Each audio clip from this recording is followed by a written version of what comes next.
देवी लक्ष्मी को भगवान विष्णु से अलग करना ही शुक्राचार्य की चाल है और सुपर्णखा की मदद से शुक्राचार्य ने इस छल को अंजाम दिया, जिसका परिणाम कलिदानों का शासन है।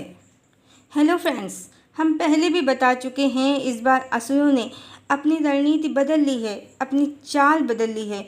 पुरातन में महिषासुर, भस्मासुर और भी बहुत से असुर सब शक्ति से विवाह करके परमात्मा ही बन जाना चाहते थे, जिसके कारण देवी को इनका संहार करना पड़ा। असुरों को पता है, जब तक भगवान और भगवती शिव और शक्ति एक हैं, तब तक परमात्मा के संसार में अनैतिक कार्य संभव नहीं है, तब तक मनुष्यता का पतन नहीं हो सकता, तब तक देवताओं की हार नहीं हो सकती। इसीलिए ये सदा ही ऐसे षड्यंत्र करते रहते हैं जिससे शिव शक्ति कहीं या विष्णु लक्ष्मी अलग हो जाएं।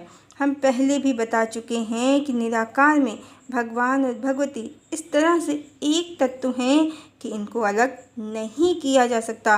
पर असुर बहुत मूर्ख होते हैं। चेतना इनकी इतनी निम्न अवस्था में होती है कि इन्हें इतना भी समझ नहीं आता है कि मात्र परमात्मा के रचे एक जीव हैं। भक्ति से भगवान मिलेंगे स्वयं की चेतना में, ना कि उनके डिवाइन पार्टनर को उनसे छीनकर, उनसे विवाह करके।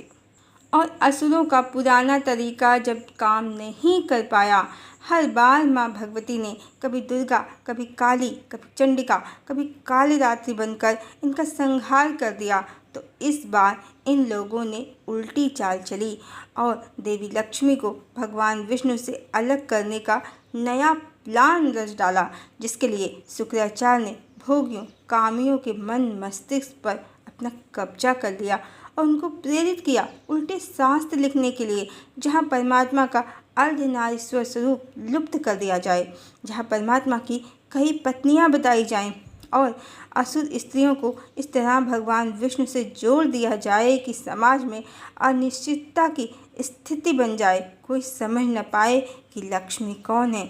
भगवान की 2 या 1000 पत्नियां तक सिद्ध हो जाएं, जिसके परिणाम स्वरूप ही महाभारत हो या पुराण, ये कली के ग्रंथ बन गए हैं, भ्रामक ग्रंथ बन गए हैं।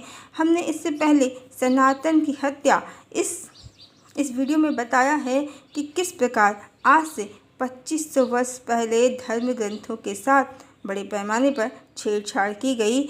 आदिशक्ति देवी राधा को ग्रंथों से निकाल दिया गया और रुक्मिणी जो सुपर्णखा थी उसे सीता बना दिया गया और श्री कृष्ण की दूसरी रानियों को सीता का विभाजन या विस्तार, ये सत्य छुपा दिया गया कि सीता के रहते भगवान का दूसरा विवाह संभव नहीं है। भगवान राम के एक पत्नी व्रत का मूल कारण जगदम्बिका है, इस शास्त्रों से हटा दिया गया। श्री कृष्ण की रानियां त्रेता युग की भगवान राम पर कामासक्त स्त्रियां हैं, अन्य कुछ नहीं। सुपर्णखा पहले हंस रही थी। इस वीडियो में हमने कारण और प्रमाण सहित बताया है क्यों रुक्मिणी सुपर्णखा है। ये वीडियो चैनल पर अवेलेबल है, आप देख सकते हैं। इस तरह शुक्राचार्य ने एक बड़ा खेल किया, बहुत बड़ा षड्यंत्र किया, जिसके तहत ही बहुत से असुरों ने धरती पर स्त्रियों के रूप में जन्म ले लिया। ये सब स्वयं को श्री कृष्ण की पत्नियां बताने लगे, मात्र इसीलिए जिससे देवी लक्ष्मी और भगवान विष्णु यानी राधा कृष्ण कभी भी एक न हो पाए। इन सब असुरों ने रुक्मिणी को सीता बताया, श्री कृष्ण की रानियों को सीता का विस्तार बताया, आदिशक्ति को कल्पना या भक्त गोपी बताया। इन सबको शिक्षा देने वाली, गाइड करने वाली सुपर्णखा ही थी। उसने इन लोगों को मधुर अलंकारिक भाषा का प्रयोग करना सिखाया, जिससे सत्य कोई पकड़ न पाए, सत्य कोई समझ न पाए, श्री कृष्ण का सत्य क्या है। और इस तरह भगवान श्री कृष्ण कई स्त्रियों के पति बन गए। इस तरह मूल कहानी कि जो त्रेता में भगवान पर स्त्रियां मोहित हुईं, वो भगवान की रानियां बनी, और चूँकि जगदम्बिका के रहते दूसरा विवाह भगवान करेंगे नहीं, वो उनकी प्राण प्रिया हैं, इसलिए भगवान को इन सभी असुर कामासक्त स्त्रियों की इच्छा पूर्ण करने के लिए भगवती से पूरा एक जीवन दुस्सह विरह सहना पड़ा। भगवान के प्रेम और समर्पण का इन कामासक्त स्त्रियों की काम वासना का काला राज सब छुप गया।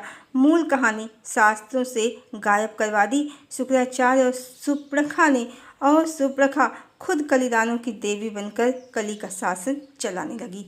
शुक्राचार्य के विचार बुद्धि से और इस तरह ये असुरों का भयंकर बड़ा भयानक षड्यंत्र है, जिसके द्वारा प्रेम और समर्पण क्या होता है इसकी परिभाषा ही बदल गई।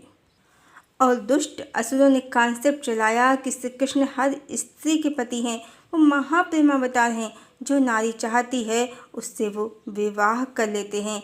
और इस तरह राधा कृष्ण अलग हो गए, असुरों की चाल सफल हो गई, भगवान और भगवती लक्ष्मी नारायण अलग हो गए। और यही तो असुर चाहते थे, क्योंकि जैसे ही धरती लोक पर भगवती भगवान शिव शक्ति अलग हुए, वैसे ही मनुष्यता और देवत्व गिर गए। लोग आसुरी प्रवृत्ति के हो गए। लोग भगवान का उदाहरण देखकर मल्टीपल रिलेशंस रखने लगे, एक्स्ट्रा मैरिटल अफेयर करने लगे, अपने पार्टनर को धोखा देने लगे, क्योंकि अब प्रेम और समर्पण की परिभाषा किसी एक के प्रति न होकर जब चाहे जिससे हो गई। यही आसुरी प्रवृत्ति है। उनका कोई व्यक्तित्व चरित्र नहीं होता है। जिसे सुप्रखा ने जब त्रेता में भगवान राम को विवाह का प्रस्ताव दिया था, तो वो स्वयं शादीशुदा थी। हाँ, उस समय उसके पति विद्युज्जिह्वा को स्वयं रावण ने मार दिया था।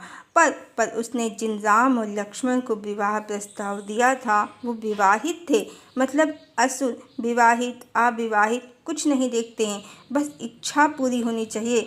अब असुरों ने जब शुक्राचार्य को अपना सलाहकार नियुक्त कर लिया, तो अपने गुरु शुक्राचार्य की मदद से लक्ष्मी नारायण को ही अलग कर दिया, सुप्रखा को लक्ष्मी सिद्ध कर दिया और उनके लिए समाज में व्यभिचार, अनाचार, अनैतिकता सब फैलाना सफल हो गया।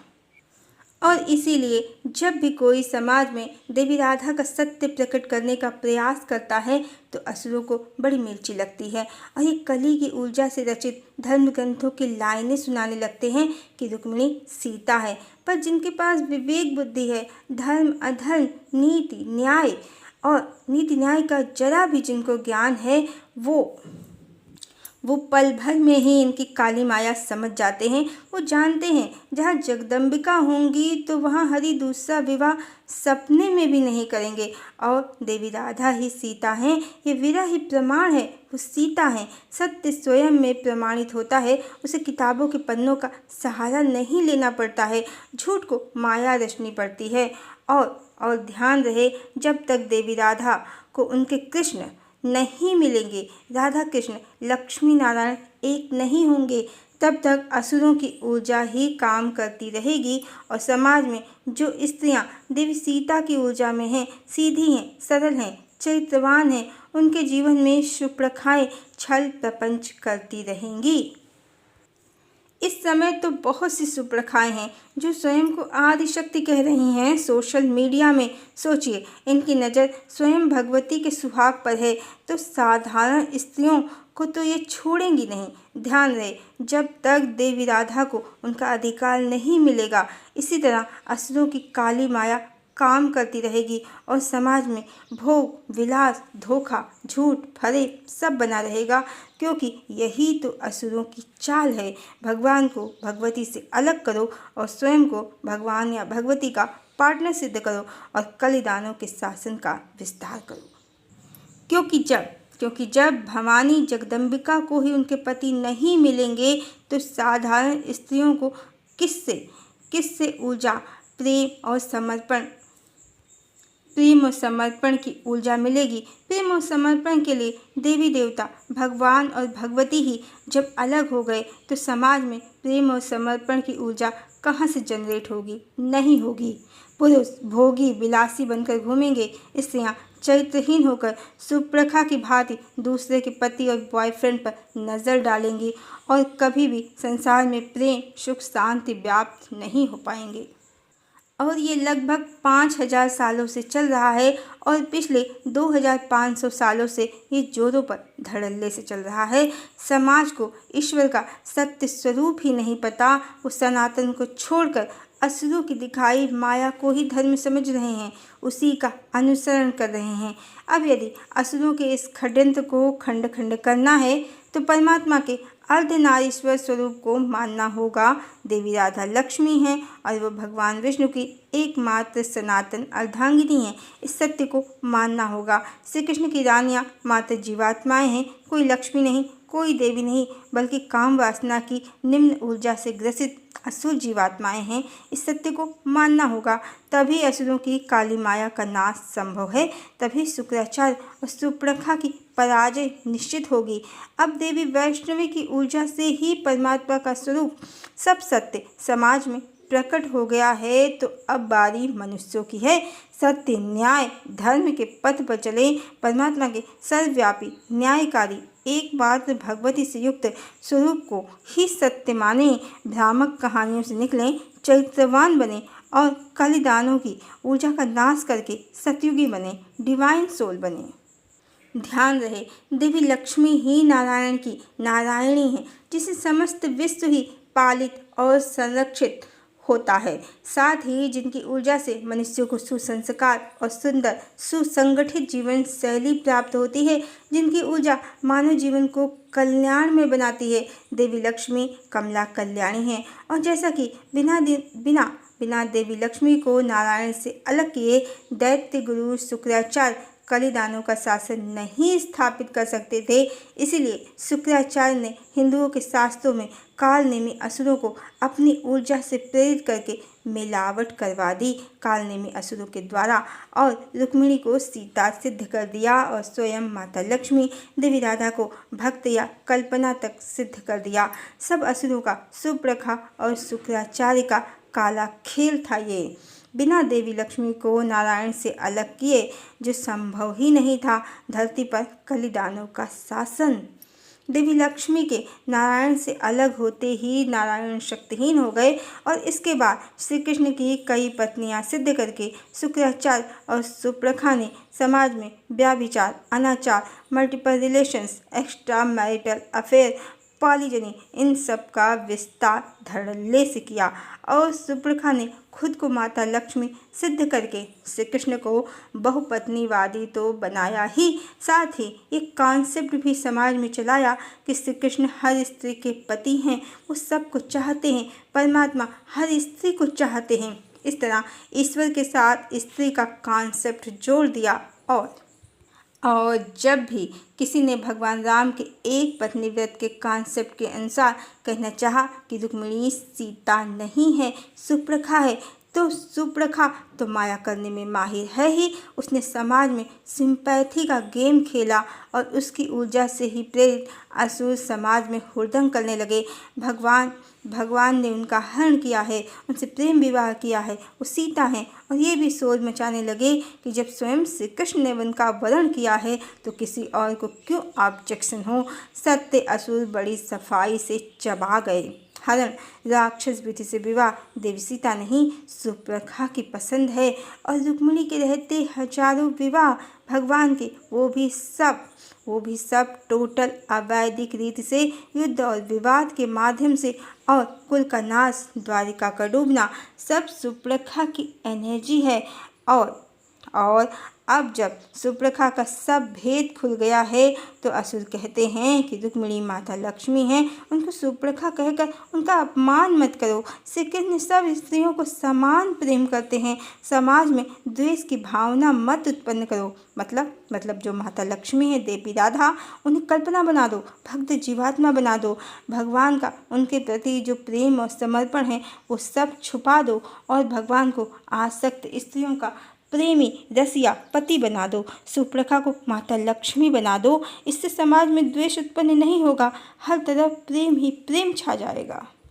और यही तो असुरों की परम इच्छा है, भगवान बहुपत्नीवादी सिद्ध हों, ईश्वर को कामी, लंपट, पॉलीजनी को सपोर्ट करने वाला बताकर मजे से सुपर्णखा कलिदानों का शासन चलाती रहे और समाज में ईश्वर का उदाहरण देकर स्त्री पुरुष व्याभिचार में, अनाचार में लिप्त रहें।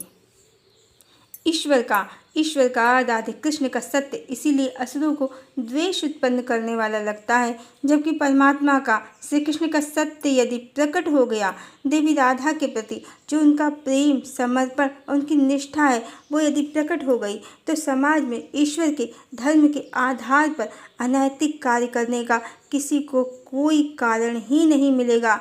इसीलिए रुक्मिणी को सुप्रखा कहना असुरों को द्वेष उत्पन्न करने वाला लगता है, जैसा कि बिल्कुल भी नहीं है। वो सुप्रखा है, सत्य से न्याय मिलेगा, न्याय से सामाजिक शांति और समरसता मिलेगी। और माता लक्ष्मी को शक्तिहीन समझना असुरों की सबसे बड़ी मूर्खता है। लक्ष्मी ही शक्ति हैं, वो ही दुर्गा हैं, और इसीलिए इस बार माँ को अवतार रूप में जो उपाधि का नाम मिला है वो वैष्णवी है। वो विष्णु की शक्ति हैं। शक्ति ने पहले भी असुरों और उनकी माया का संहार किया है, और इस बार भी वो ऐसा ही करेंगी।